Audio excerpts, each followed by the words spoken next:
Welcome to Season 2 of WitchLit, a space to talk about the craft of writing and writing the craft. I'm your host, Victoria Raschke, author, publisher, witch, and nosy Scorpio.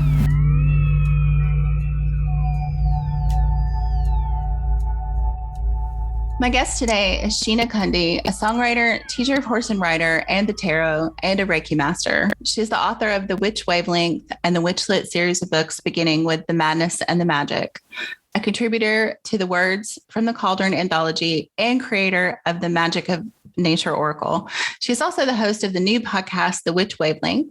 Sheena lives in Essex, UK, with her husband Ian and their sons and 3 mad spaniels. Sheena Cundy, welcome to WitchLit. Thank you very much, Victoria. Pleasure to be here. Yeah, it's exciting to have you on. I guess before I ask you our first question, I'm going to ask you a different first question, because I didn't know that someone was doing the WitchLit theme out there in the world, and then you kind of found us on Instagram. But when I went looking, it was like, is someone using this title? I didn't find you because ours is all one word and you have the space. So yeah, you're right. Yeah. It's just funny to me, like, on different sides of the Atlantic, people have the same idea, clearly. So. Yeah, but we were never, with our podcast, in air quotes, we were never really official like you are. I mean, you're on a proper platform. We just used to do YouTube things and just put them out. So it was never really, it was kind of chucking it at the wall, see if it sticks sort of thing, rather than a more targeted way of marketing. But I love your podcast. I've been listening to all the episodes and enjoying it. Yeah, good. Well, thank you so much. Yeah. So now I'll ask you our official first question, since we are a podcast about writing. So why write for you? Okay. How long have you got? Why do I write? I write because it's the best way of expressing who I am, really, creatively. It's the most it's the clearest form of creative expression for me. I mean, I've always written. I've always been a writer. I loved writing when I was a kid.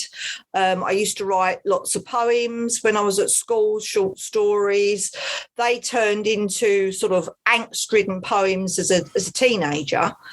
And then those poems turned into songs.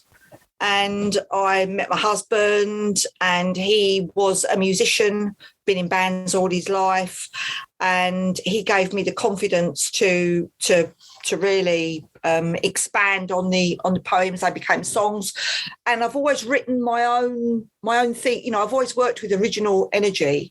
So he said to me yesterday, he said, we've never done any cover stuff, or you always wanted to do your own stuff. And I said, I know. And I've always felt strongly about that. And I think that's probably why the story writing, the fiction writing came easy for me after working with lyrics, because working with lyrics, songs, music, it's very inspirational. It's very sort of spontaneous. And so the fiction has come sort of fairly easy from there. Nonfiction, not so easy. Mm-hmm. So that's really been that's why I write. I write because I absolutely love it. It's a way of expressing who I am. And the thing about writing, Victoria, is that there are so many different formats, aren't there? I mean, there's writing stories, there's writing poems, there's writing songs, there's writing fiction, there's writing non-fiction. There's so many different formats, and it's so creative, so and you can reach such a wide variety of people within those formats. When publishing, you can publish print, you can publish ebook, you can, it's audio books. There are just so many different ways of getting your work out there. Yeah. So, and I love it. Well, I mean, and you have done a lot. I mean, like you said, you've kind of hit a lot of those genres, but what was getting published the first book length work was the the WitchLit series, right? So how is getting that published? Okay, I was traditionally published with the first book, The Madness and the Magic. I answered a call out from Moon Books. Now, Moon Books are a pagan imprint of John Hunt. Mm-hmm. And I answered a call out from the publisher from there back in, I think it was 2014. And he was sort of launching a blog and he was looking for contributors. So I said, I've got this kind of pagan type story that I'm writing. Is that any good? And he said, yeah, okay. Well, how about publishing, sending me in a chapter, and we'll publish a chapter a month, and we'll come to the end of, when it comes to the end of the book, if we like it enough, we'll publish you. And I was like, okay, that's all I needed. I was absolutely chuffed that I had that opportunity. So I did that for a year. And the great thing about that was that I'd already written the first draft, because when I wrote the first draft as a NaNoWriMo entry back in 2012, and just to see if I could. I'd never written a book before in my life, and I'd heard about this NaNoWriMo thing and online, the challenge, and about 2 days before the 1st of November, so had no time at all to prepare for it. And I just thought, I'm going to write about, what I know then. I'll just write about a crazy menopausal witch, which is what I could relate to very easily at the time.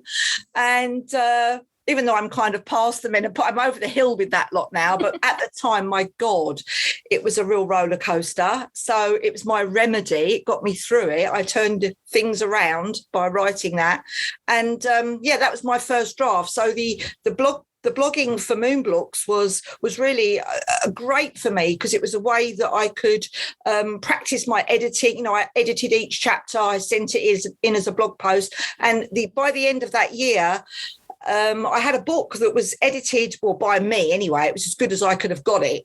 Mm-hmm. And then they took that on and published it. So I was, that was the validation that I was very fortunate to have.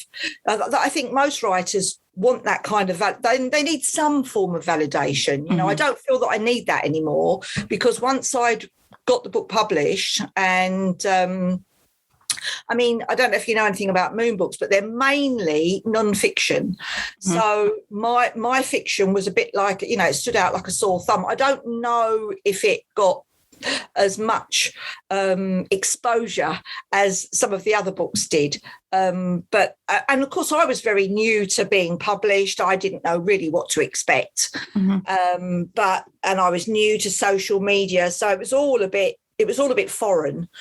But I realised after a couple of years that it wasn't really going anywhere. I wasn't, and I thought by that time, I thought I really want to sort of see if I can, make an income out of this. Mm-hmm. There's no way I was going to do it by being published by somebody else. So I got my rights back to that first book, and I went indie, and I've been independently publishing ever since. Mm-hmm. Yeah. I am just trying to imagine the process of that blog. Did you get a lot of reader feedback while the blog was happening? Not really, to be honest. I can remember I just used to send it to Trevor Greenfield. He used to put it on the blog, and that used to go out on their website on a monthly basis. No, I didn't really get much feedback at all. What I did really appreciate was being a part of the Moon Books sort of mm-hmm. author community. I've got really, made some good friends from there. I met Laura Perry, who's actually edited my current book for me. We run the WitchLit group on Facebook, mm-hmm. And we've been running that since I was first published, because it was Moon Books which really encouraged me to start that Facebook group up. Mm-hmm. To see if we could get more people interested in the whole kind of WitchLit thing, Yeah. And I'm still running it with Laura, so that's been good. That's been good. Yeah, the social media component, like you said, being new and foreign to that, it's a lot of work on top of writing to also then be a marketer. Oh, especially when you're independent, like that's a lot of work. So what other kinds of stuff have you done? I mean, I know you've started the podcast, if you want to talk a little bit about that. Yeah. I mean, after I got the rights back to that first book, I'd already written the sequel. So I've got the next book, which was Bonkers and Broomsticks. And then I brought out Chaos in the Cauldron, so that I now have this WitchLit series, and I made that into a box set. So I published that myself. And then my dear mum died a couple of years ago. And up until that point, Victoria, I never had a budget. You know, we were my husband and I are not really that materialistic, but it didn't matter. I mean, I'm not saying we're poor, but we got on. We just struggled along. You know, brought our kids up. But my mum left me some money, and with that money, I have invested it into, you know, I've been able to, it's only with the last book that I've written, my nonfiction, that I was able to pay for an editor, pay for a book cover designer. Up until that point, with all those WitchLit books, those first 3 WitchLit books, they were all my own covers. I didn't have an editor. So I thought, well, you know, I'll try and do it as best I can. I'm not a bad writer. And I had some beta readers. I had a handful of beta readers that were very helpful. But it's only really been with the last non-fiction book that I've published that I've been able to actually put any money into it. But up until that point, I mean, I think that it is possible. You can do it if you're independently publishing. You can publish with no budget, you know, but if you want to produce a professional product, I think that you've got to be prepared to put some capital behind, you know, at least pay for some editing and pay for a designer to a cover, I think, don't you? Yeah, I kind of went through a similar thing. I published with like a small publishing company for the first book. Well, actually for the first 3 with them, but my husband worked for Ingram when they switched to doing print on demand. So he was converting books. Basically, he's a graphic designer. So he was converting books. So he did my covers for me, but I couldn't quite get him to connect with what I wanted for the cover. But you know, they took off pretty well. And then when we got the rights back, that company kind of restructured, and we got our rights back to the books before the 4th one came out. So we recovered everything. And he finally was like, oh, I get it, because we got this review that said this isn't a dour crime novel. And I was like, okay. So now you kind of get the vibe of the book. But yeah, I mean, I lucked out that I had an in-house professional. I just kind of had to communicate because he'd been doing like thriller covers and stuff. And so that's kind of the cover I got. We redid those, but yeah, I mean, I think you've got to spend the money. I was able to pay an editor on the first book because my mom left me a little bit of money. Yeah. Same kind of situation. Yeah. So it was, you know, it was kind of bittersweet because I would have preferred her to actually be able to read the book, you know. Of course. Yeah, but the same kind of situation. So yeah, I think that is the challenge for independent publishing is like you can just write the end and put it on Amazon immediately. But that's not, I don't, like you said, it's not going to be professional. It's not, I mean, there are people who hit it doing that, but I think that lightning doesn't strike as often as it used to anymore. No, and I think you're right, and I think that it does. I think you do. The more you're in the game, and the more your eye, you know, you tune your eye into what's needed with covers, and because you are communicating with a cover, aren't you? What your genre is, and you do become better. I mean, but I have found since working with a graphic designer, and she's in America actually, you know, so it really does challenge your skills of communication, doesn't it? Because you have to get across what you want. I mean, it's not, you know, they're not mind readers. They don't know exactly what you want. And I've enjoyed the process. I really have enjoyed the process. And I must admit, she's been very good at picking up, you know, and when I first started working with her, I just sent her, I mean, she said to me, I need to have links of all the book covers that you like that are in the bestsellers. You know, that's what we're working with. We're working with familiarity, but because I used to think, oh, it's got to be something different. I want something original. I want to stand out from the crowd. And actually, from a marketing point of view, that is exactly what you don't want. You don't want to stand out from the crowd. Yeah. You want to be familiar, don't you? You want to look at home on the bookshelf with all those bestsellers. So I think it's been a massive learning curve, and obviously you never stop learning. You just continue to keep learning. I think the important thing is to stay open to that, but I'm loving it. I wouldn't want to go back to being traditionally published at all. But however, if I was offered a big deal, never say never, eh? Yeah, never. I'm of the never say never club too. I mean, my husband and I actually started a small publishing company. When we got my books back, we just said, we're going to do this. And we'd like to publish some other folks along the way. And right about the time we started the company, COVID happened, and our first two projects fell through. Oh, outside of my books, our first two projects fell through. So we actually just signed our first two books in the last couple months that will come out this year and next year with the company. And it's been an adventure, and I'm excited to, kind of help other authors who either couldn't find a place for their book or, kind of wanted to have more control. Cause that's what, as an author, I was like, well, if we're going to publish other people, I want them to have almost as much control as I do of my books, publishing with our own company. So that's kind of how we structured it. So, oh, that's good. But at least you have that insight, don't you? Mm-hmm. And that's great. So, because I think that's important. I think that if I was being published by somebody else, then I would want a lot more creative control. Yeah. Well, and just also like one of the things, those questions at the end is about money, but also like the royalties of self-publishing, or the way we've structured publishing with 1000 Volt, are better than you're going to get with traditionally published. You might not get the reach and the distribution, but what you do sell, you're going to get more of. So if you're willing to flog your book as much as you can, you're going to reap more of that, I think. Yeah. It's a lot. It's a lot. Self-publishing is a lot. But I did want to ask you, because we talked a little bit before, and the kind of the difference between writing those fiction books and then working on the Witch Wavelength and kind of moving to nonfiction. So what was that transition like in writing for you?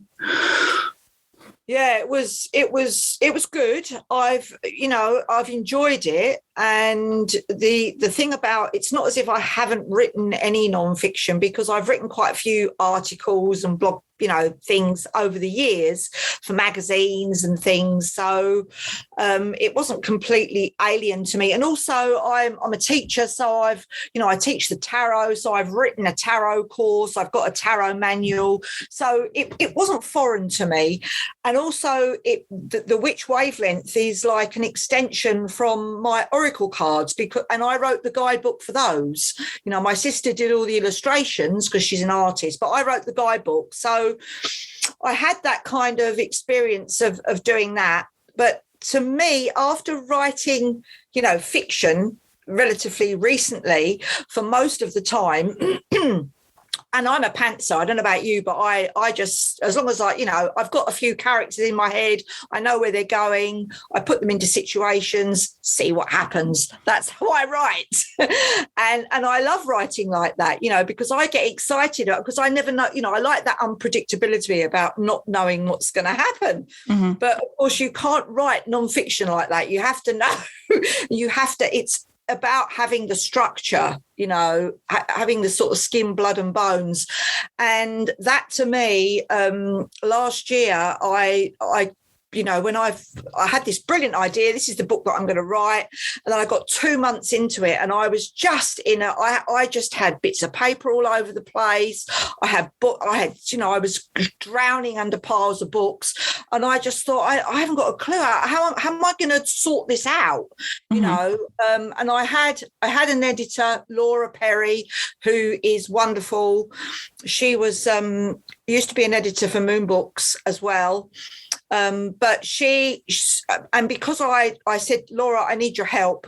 She kind of basically gave me a big developmental edit after a couple of months and sort of said, you know, you need to, this chapter needs to be there and you need to change that. And it was like, you know, major surgery on this first draft. And I realized that actually the first draft was my outline.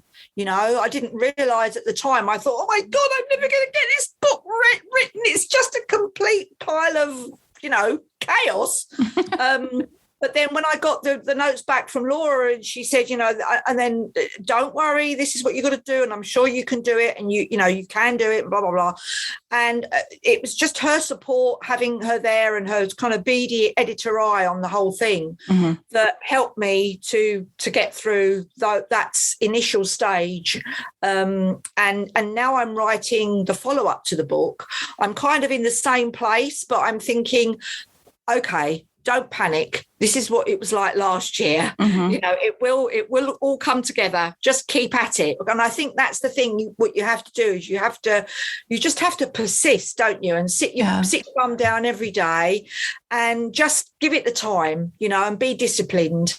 And but I absolutely love writing the nonfiction because it's been very much you know, it's very much about me and my practice, and I'm just offering ideas, disciplines, practices, methods, techniques to others, not saying this is how it must be done, but this is how I do it, and it's worked for me, and, you know, it might not work for you, but why not have a go?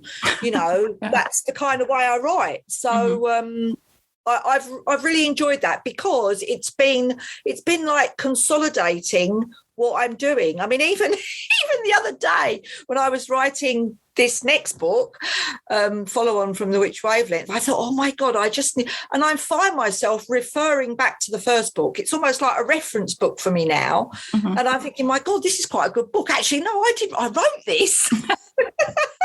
That's a good place to be in. Even though I've got loads of, you know, as you're probably the same. We have loads. We can't help it, can we? We just, you know, we're book addicts. And I've got loads of nonfiction, and I like to have nonfiction in print.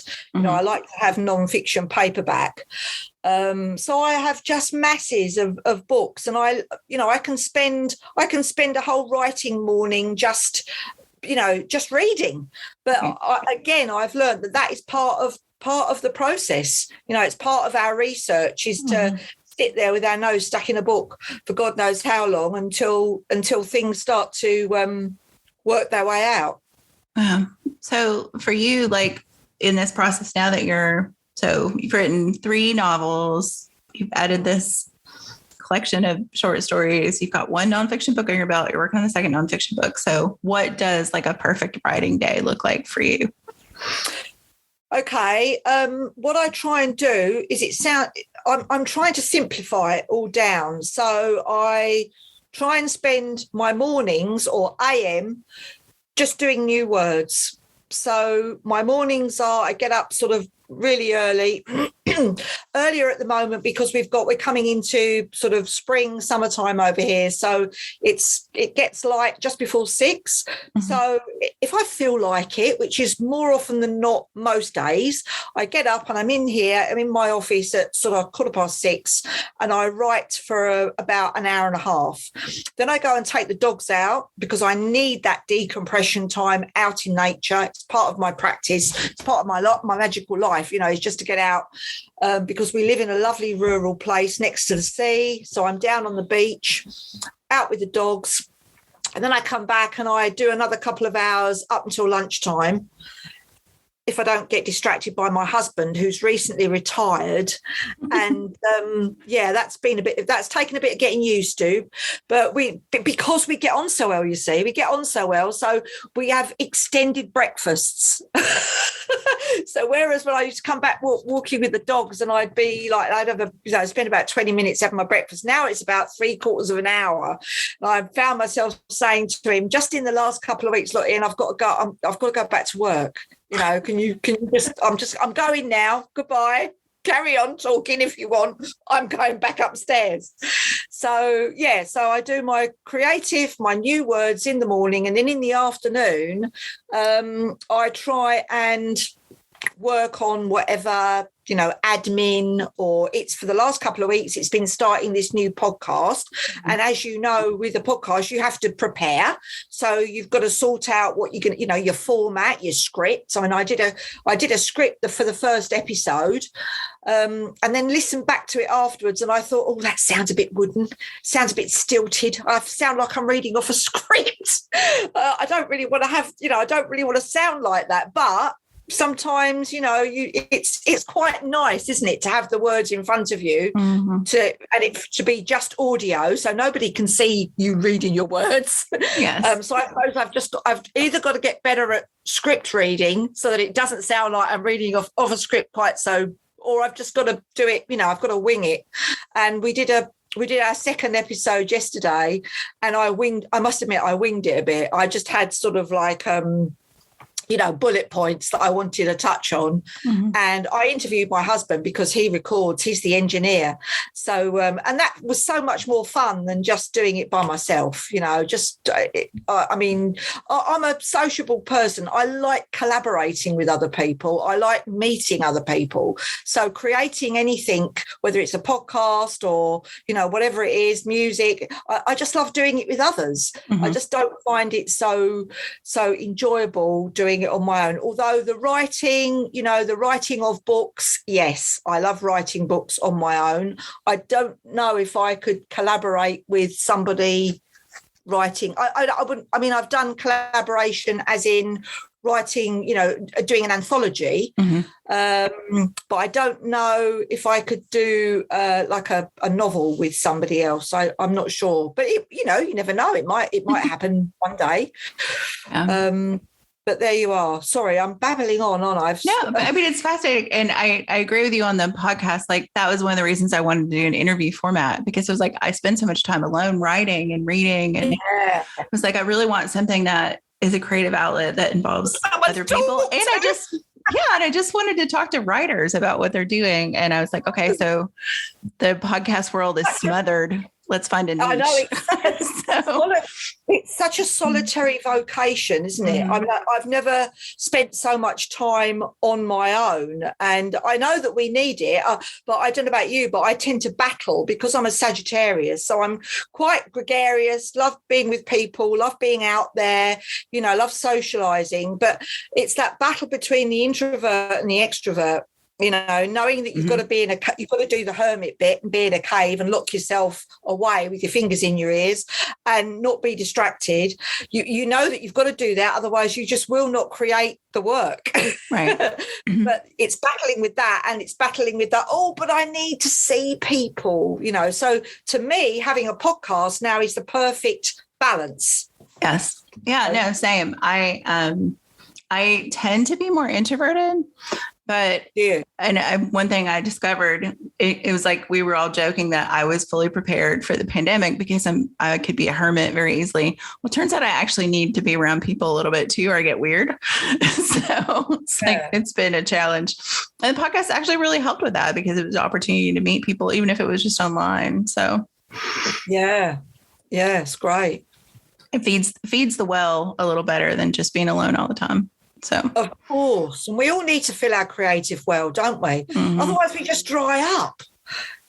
Yeah, I mean, you're just kind of spinning, or at least me, I'm just spinning in my own head if I don't have some input, either other books or other people or conversations or experiences. They may not make it into the book, but they definitely feed that creativity. So definitely, because I think our experiences are very often interaction with others, inform our writing, don't you think? I know mine do. Otherwise, I wouldn't have been able to write those first 3 novels. Mm-hmm. They were all experiences that I'd had. I mean, a lot of it was made up, of course. That's the fun part. Mm-hmm. But a lot of the magic that I wrote about in those first 3 novels were all, it's all to do with reality, magical, real rituals and stuff. And if I hadn't have experienced that, I wouldn't have been able to write about it. Mm-hmm. Yeah. So it's getting the balance right.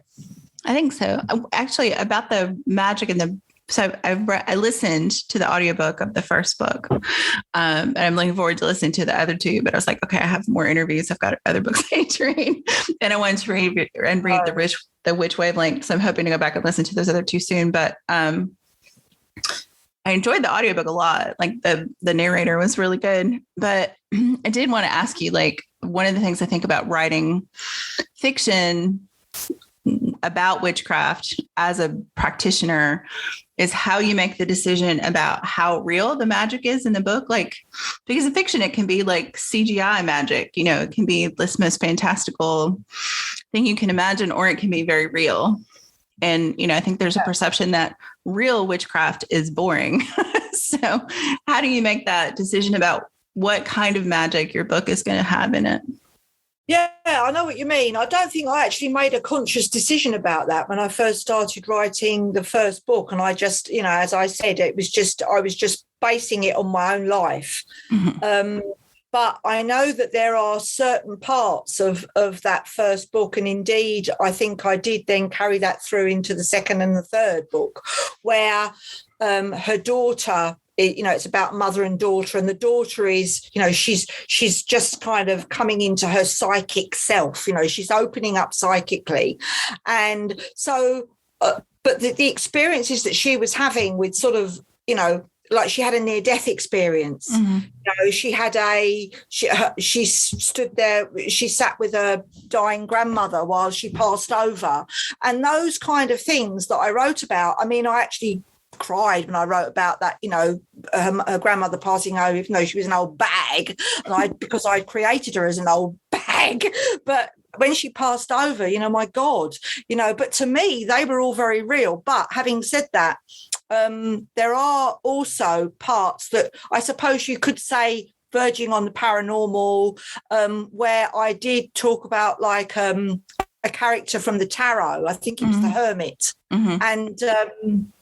And, you know, so, and he appeared outside. Now, we know that's not going to happen, you know, so, and I quite enjoyed that. I quite enjoyed, you know, having a tarot character, having a spirit from the tarot just appearing and coming out with all this wonderful wisdom, you know, I enjoyed that as well. So, yeah, it was a mixture of real and realism, but I didn't actually make a conscious decision about it. It just, like I said, I'm a pantser. It just kind of happened. You know, whatever felt right you know, was what I wrote, you know. Yeah. No, and I liked that aspect of the first book with the hermit appearing to her as kind of a guide. That's it. Yeah. That was really it was like unexpected, I guess, in a little bit, but in a good way, just because the magic up to that point had been kind of like everyday magic, I guess, what we think of as everyday magic. Right. And then that happened, and it was like, oh, this is new and exciting. So yeah, it was, I mean, it works. And I definitely wrote the first couple books as a pantser, and then I became a plantser. I prefer the term discovery writer a little bit, but I like discovery writer. I think it's much nicer. It's a little nicer phrase, but yeah, I just realized in writing a longer series, I had to make a few plans about where things were going. So I have like a very brief, I don't even call it an outline. I have an arc. Like, this is where we're going to start. This is something that has to happen in the middle for the end to happen. And that's pretty much it. So, yeah. Because I can't, like, I've tried to write from an outline. I was like, I'm going to do this. I'm going to be a planner. And then I just do whatever. Like, the outline gets forgotten. So it just doesn't work for me. But. No, I know what you mean. I had when my mum passed away, another thing that I was able to afford was a book coach, believe it or not. Mm-hmm. And I just kind of stumbled across him. And this is the power of a good cover. I saw his cover in a Facebook group, and an author Facebook group, and I thought, my God, that's an amazing, really attractive cover.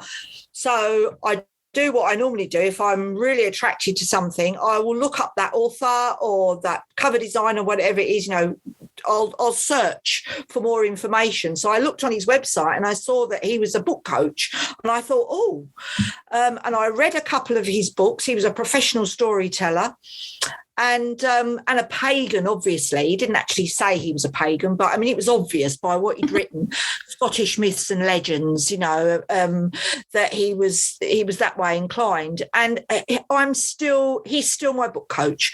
And what the book that I started to write with him, which is why I'm telling you this, because you were talking about outlining and planning. I'd never planned before. Remember, I'm a discovery writer. So, and I decided that I was going to write like something Arthurian, which I'd never even read about. I mean, why? I decided that I was going to write about do an Arthurian. I've read The Myths of Avalon, loved that years ago. And I think it was because an author friend of mine had said, this is a really good target market because there's not much competition. There's like 500 books in the Arthurian genre. You've got a really good chance if you can write a good book. Well, I thought, yeah, if you can write a good book, but I've never even read anything in the genre.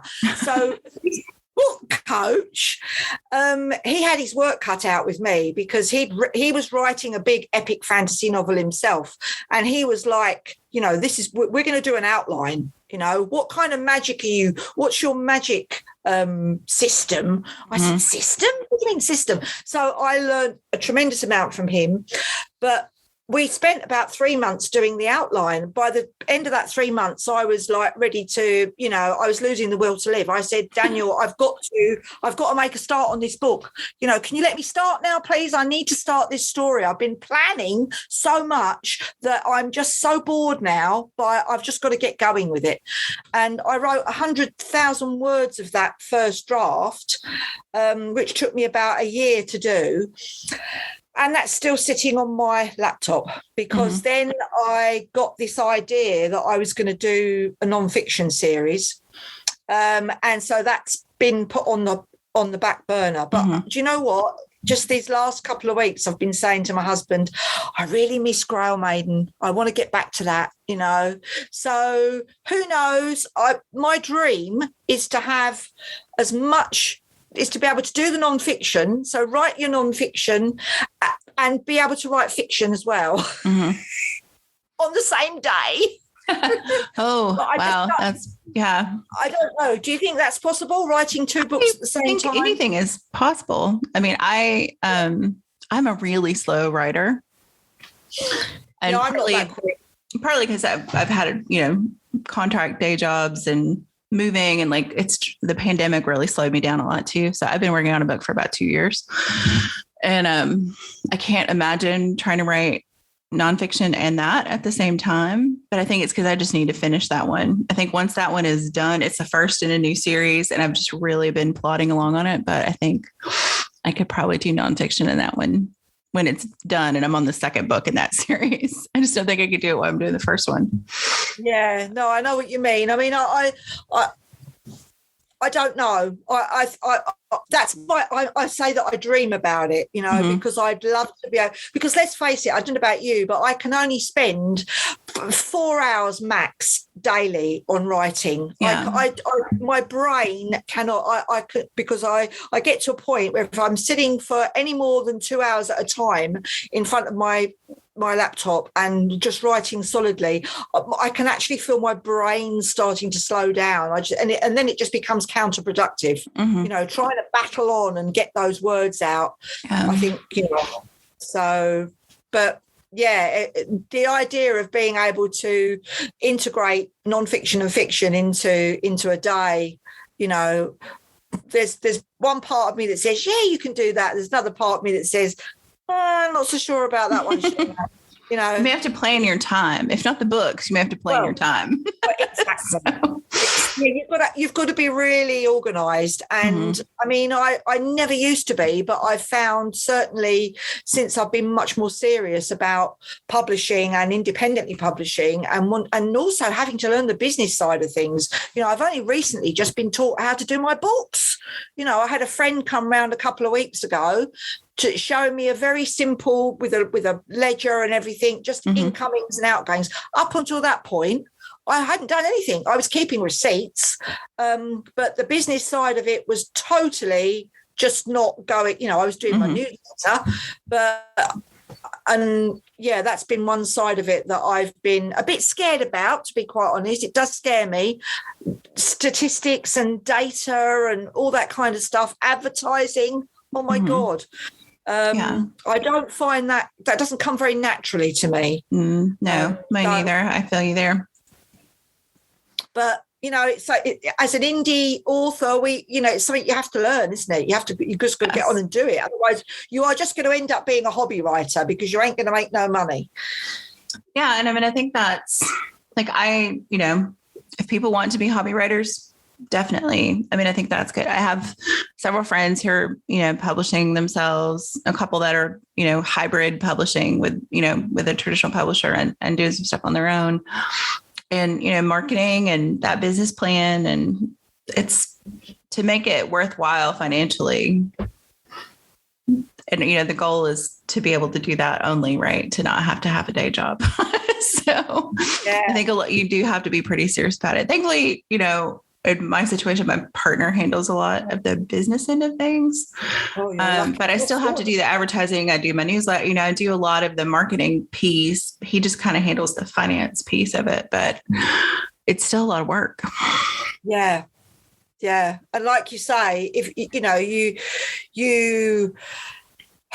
if you want to earn a living out of it, then you have to learn how to be as productive as possible. Mm-hmm. It's like living, isn't it? Because at the end of the day, those books are products. Yeah. And it's very rare that unless you write an amazing book that just manages to sell, to be a bestseller, and you have got to keep publishing as much as possible. You've got to become mm-hmm. prolific. Yeah, as an independent writer, yeah, definitely.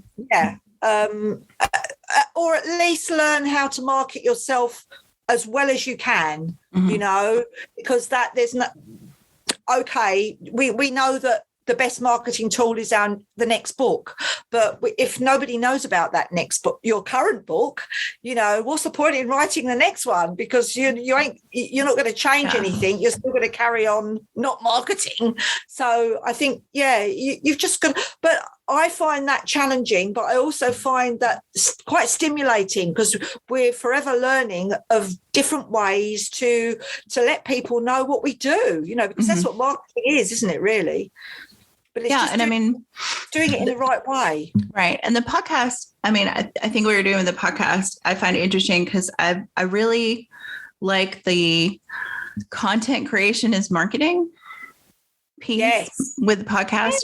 Like, I don't really want to give Facebook and Amazon all my money for ads. Like, I'd rather do something else. That's kind of always been my philosophy, even though I know, a lot of authors, that's where their success has come from, is advertising with Facebook and Amazon. But that changes so fast, and to keep up with that and to have the money to put into that. And I was like, there's got to be a different way. I don't know if it's a better way, but there's got to be a different way. So. No, I am totally. We're totally on the same wavelength with that, because I that's the reason I'm doing my podcast. Because I know that I've got to learn to a certain extent advertising, but I've got an Amazon advertising course sitting on my laptop. I've watched probably half a module. My eyes glaze over and I just kind of start staring at things on the wall, like looking at books, and it does not inspire me one iota.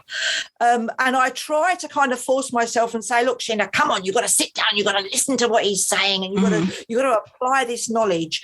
But it just bores me, to death.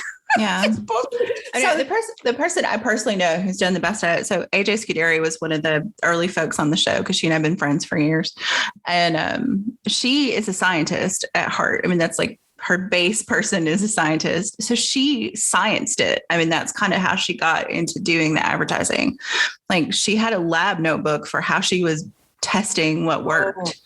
And I was like, my brain just doesn't work that way, but it's worked for her. And so I have benefited from having her as a friend, because I've, gleaned a lot from our conversations, and she shares what she learns. But I think it's important to have like those kind of peers in your writing, as well as, especially as an independent author, like you need to have marketing friends, as well as you need to have writing friends. because it's just impossible to get to all that on your own. I mean, yes, you can spend thousands in courses, but the course doesn't tell you if it actually works for you or not. No, exactly. And like, as you said, it's down to testing and comparing. And I just, oh my God, that sort of thing fills me with horror. How do you do that? But like, as you say, if you've got a friend who is very, very generous with their knowledge, but I found I've got a friend who's very good at that. But we've tried doing the whole share split screen thing, online, and she'll show. And I just find that. But I went to see her a couple of weeks ago in person and stayed overnight with her. And to have somebody sat next to me and showing me how to create an Amazon ad, physically in the room made so much difference, Victoria. And I know that's how I learn better. I mean, with things like that anyway, because I think you just need somebody there showing you exactly what to do, doing it slowly, because I get lost very easily when people say, oh, this, and you do this, and you think, hang on a minute, I didn't even see any of that happen. How did you do that? Yeah. How did you do that? I don't know. Yeah. It's a learning curve. And I think, figuring out what works for you and how to make it work is an important part of it. Yeah, really. So I guess kind of back to the more fun part of writing, because marketing is not the fun part for either of us, apparently. So now that you have fiction podcast. Then that's a wonderful way to market, isn't it? That's the way I'm thinking anyway. Yeah. Well, and especially I mean, your podcast is the name of your book. Yeah. So it's mine. I didn't go that route, but I like your approach. So in the more fun vein, now that you have fiction and nonfiction in the world, what do you see as your duty to your readers, or what do you want them to take away from your work, either your fiction or your nonfiction? That's a really good question, because I'd like to think both. I'd like to think, the fiction, it's it's got that light-hearted, and for people that like reading stories and that are witchy or witches themselves, whatever it is, that kind of ticks that box. And then, they're going to be witches, they're into that kind of thing, so they need their non-fiction as well, so they're going to like that, but then I've got a person who helps me with my website, and he's very he's very technical and logical and rational. And he tells me, no, you need a different list for nonfiction, Sheena. You need a different list for fiction. I'm like, oh my God, I don't know if I can be fagged to start doing different lists for different genres. I mean, my God. I mean, but maybe I will. I don't know. But so the answer to that question is I'm not, I'd like to think that, because we write the books we want to read, don't we? So the books that we're interested in, I've never really written to market, as it were. So I don't know. But I mean, I've had some good feedback from the ARC team for this Witch Wavelength. So, and I've had, they did some good reviews. So that's the kind of feedback that I've had. Although I have to admit, I haven't kept my Facebook group that I created for my ARC team. I've kind of let it go a bit. I've gone back in there. Now the book's published, and they've all reviewed it for me. And I was like, thank you so much. And I'm really appreciative. There's somebody said to me the other day, we've got to keep them warm. You've got to keep them. And I'm like, warm? But I've not got any other books that are coming out, and I think you have to constantly try and think about how to keep your readers, your audience engaged, don't you? And that's, to me, I still feel like I'm at the beginning of my journey with all that, although that's what I would love, is to have that relationship with my readers, with my audience, and know that what I'm doing is, they're enjoying it, So I don't know. It's work in progress. I was gonna say I'm 6 years in, and I still feel like I'm on the beginning of my journey of figuring that out. So yeah, I think it's a constant learning, which is life. Definitely. So, Yeah, definitely. Yeah. So I know you're working on the second Witch Wavelength in that series, and you have this Arthurian legend book hanging out. Are you, any other projects on the horizon, or what kind of goals do you have for what's in the hopper? Writing wise, yes, we've got with Morrigan's Path, which is my band that I'm in with my husband. We've just started recording our third album.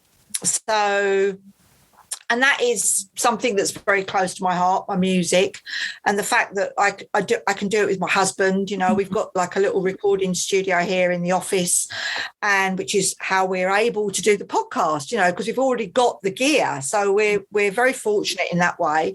And we've started recording the second album because most of the songs are written. And yeah, so that's another project, if you like. It's still a creative project. We publish ourselves. We've been independently publishing our music for like the last 20 years. So another reason why I probably have veered towards being an indie author, because I just, you know, it's something that I'm used to and prefer. Yeah. But yeah, so that's the other thing in the pipeline. But I'm really kind of also, like I say, I'm guarding with my life, my creative time in the mornings at the moment, because that is when the next book, otherwise the next book won't get written. Right. You know, so I'm feeling quite excited about it. I think that's a good sign. When you're feeling excited about something, you know, you're inspired, you're stimulated, and that's good enough for me. But I'm still feeling like I did last year, like, oh my God, it's such a mess. Everything's such a mess. Although having said that, the last week it's starting to look a bit more organised. Mm-hmm. So, but I never thought I'd be a project manager, but you know, I've got a friend who that's her job. She's a project manager. And I said to her ages ago, I said, oh, I could never do what you do, you know, having to sort of multitask and think of all these different things.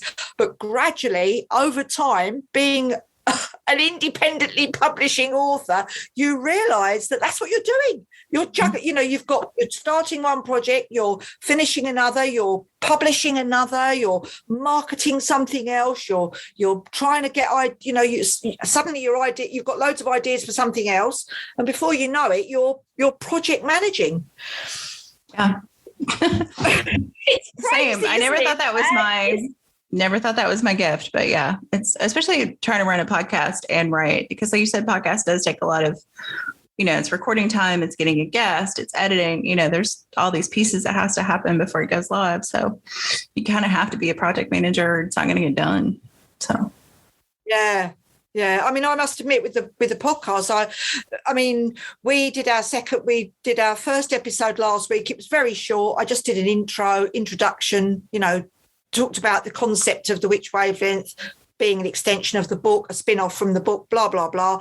And then yesterday I said to Ian, let's do the second episode because we're going to do a weekly one. I want to do it weekly. I know it's, you know, it's a bit of a commitment, but I'm prepared for that.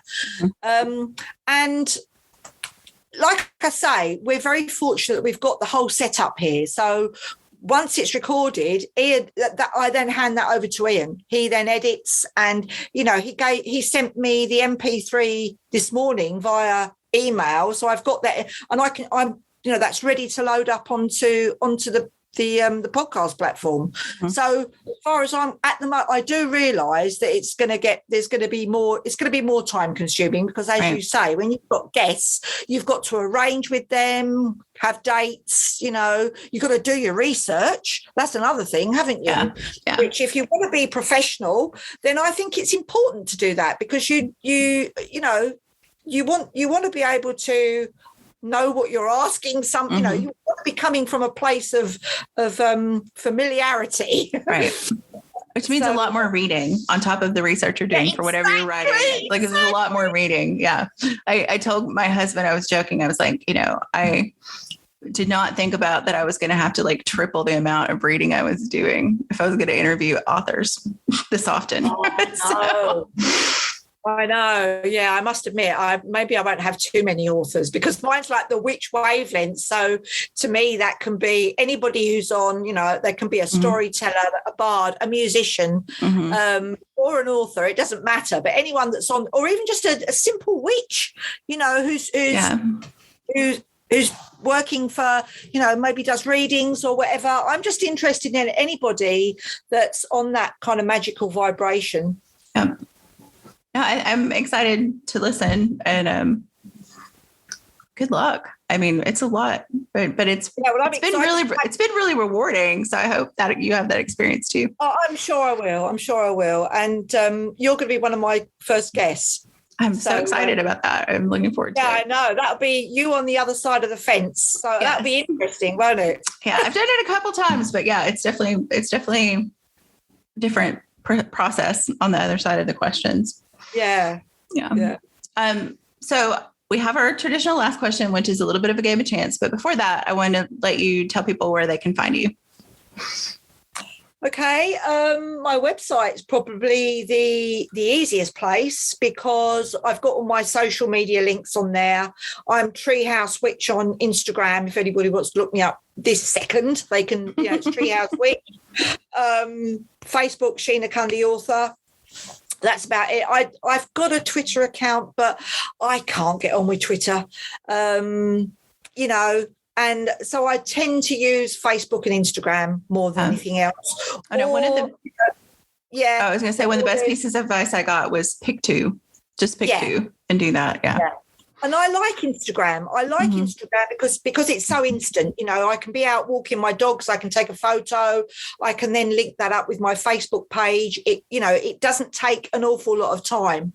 But yeah, my website is probably sheenacundy.com or the Witch Wavelength podcast now, which is on Spotify, Apple, and there's another one. Is it Google Pods, whatever it is, I don't know. Oh, yeah, Google Play. But I need to add that to my website. That's something I haven't done. I need to do that. Another thing, you see, I'll write that down on my to-do list. Yeah. Well, we'll make sure all the links are in the show notes too, and I'll link to the podcast directly. So we'll make that happen in the show notes, and by the time it airs, it'll be on your website too. Oh, that's very kind. Thank you very much. You're welcome. So the last question, I'm going to roll a die, and depending on what number you get, drum roll. We're going to talk about death, sex, religion, politics, or money. And if I roll a 6, you get to pick which one you want. Okay. We talked about this before, and it's 4 politics. That is hilarious. I'm going to have to get a new die because we hit politics a lot. But I have a new question for you. So if you could be queen of the witches for one day and had the power to enact one law that would last past your reign, what would it be? Oh, wow. That's a great question. I don't know if I think I've got, my answer would probably go on forever. So I had to limit it to one because I was like, oh. You've given me the power to be a sovereign. Oh, wonderful. Equality on all levels. And no, I don't know how you do this. I'm not very, like I said to you earlier, I'm very unpolitical, but I do appreciate the fact that, you do need to have a bit of an idea of how politics works. Otherwise, you don't know how the world works, but I don't trust any politics. That's the politicians. That's the thing. I don't trust any of them. But yeah, so it would be equality. Any laws or policies that would reduce all kinds of discrimination, because I think that's a real, that's not so good on any, for anyone, whether you're witch or not, discrimination is an awful thing. I'm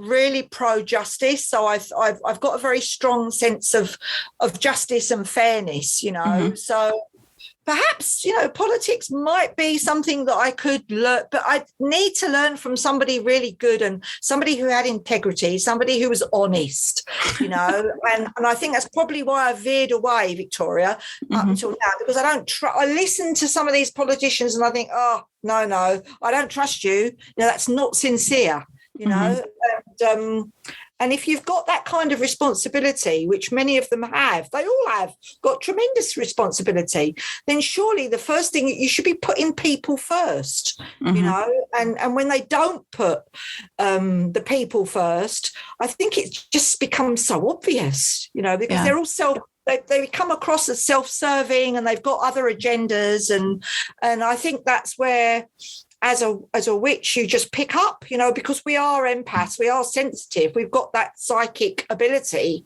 you know, and it's something that, that would be what I would do, really. I think would be to bring out laws and policies to reduce or eliminate all kinds of discrimination and inequality.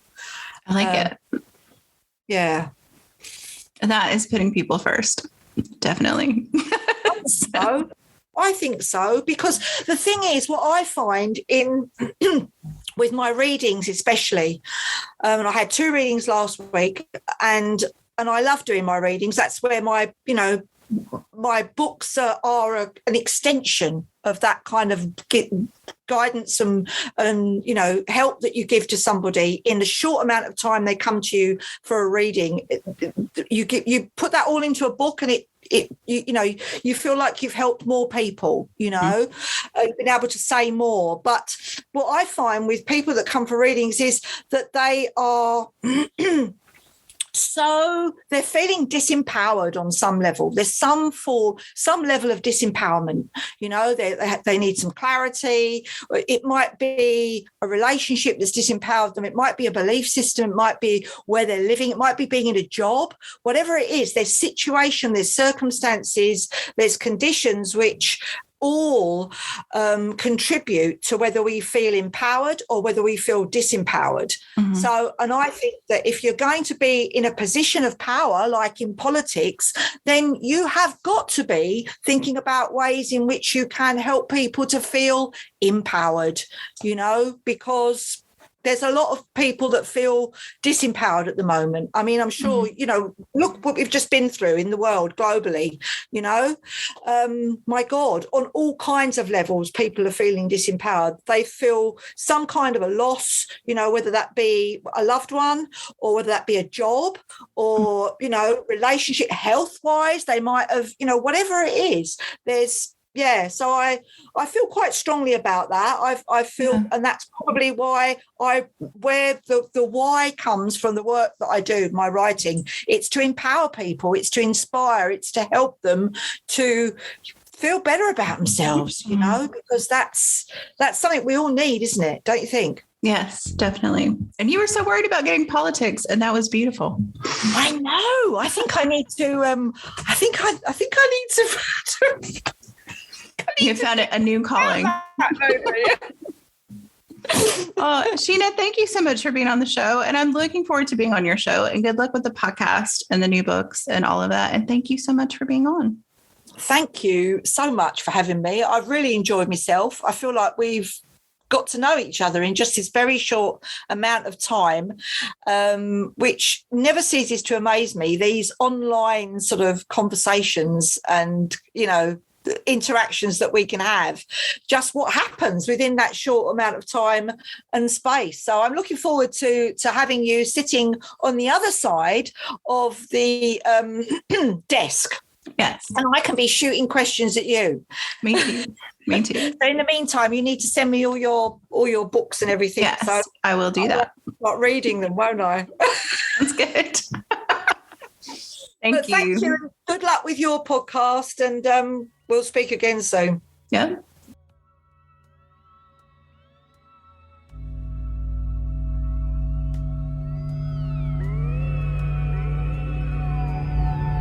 WitchLit is a production of Thousand Volt Press and is edited by Keifel Agostini, who also designed our logo.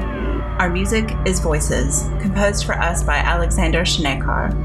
You can support our work, get early access to episodes, ask your own death, sex, religion, politics, money questions, and get some free stuff by joining our Patreon at patreon.com/witchlitpod. Transcripts and all our previous episodes are available at witchlitpod.com, and you can follow us on Instagram and Twitter at witchlitpod. If you enjoyed this episode, please subscribe and consider giving us a rating or review wherever you listen to podcasts. It helps other witches find the show. Thanks for listening and for reading witchy.